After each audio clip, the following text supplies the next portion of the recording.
With good news for today from Baptist Press, I'm Brandon Porter.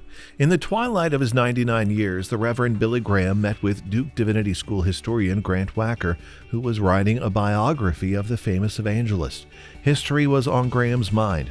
Conscious that his legacy after his death would depend on how future generations saw him, he saw the need to preserve and maintain the record of his work. On Monday, the birthday of the late evangelist, a new archive opened in Charlotte, North Carolina, Graham's birthplace.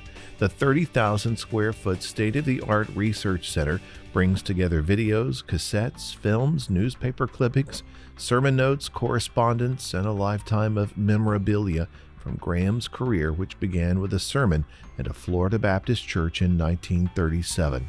The new two-story building, constructed with the latest preservation standards and environmental controls, cost $13 million.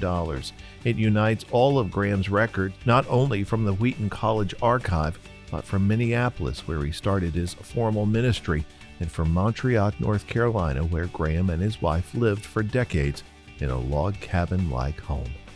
Brady Cooper, senior pastor of New Vision Baptist Church in Murfreesboro, Tennessee, received advice from a mentor that came in handy as the church sought to help revitalize First Baptist Church of LaVergne, Tennessee, about 20 minutes away.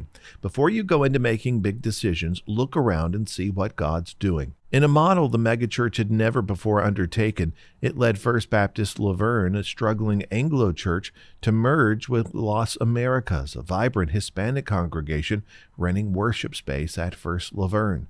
The merger remains a congregation autonomous from New Vision. The merger officially launches in January as Community Church of LaVergne. Good News for Today is made possible through our friends at the Voice of the Martyrs, a nonprofit organization that serves persecuted Christians around the world. Founded in 1967 by Richard and Sabina Wurmbrand, VOM is dedicated to inspiring believers to deepen their commitment to Christ and to fulfill His Great Commission, no matter the cost. Find out more and sign up for their free monthly magazine at vom.org/good news. Ethics leaders are calling for men to step up and take responsibility for their sexual conduct and the role they play when a decision to abort a baby is on the table. Kenneth Magnuson is a professor of Christian ethics at Southwestern Baptist Theological Seminary. He says regardless of the culture's view, men should take responsibility, and that should supersede any related legislation.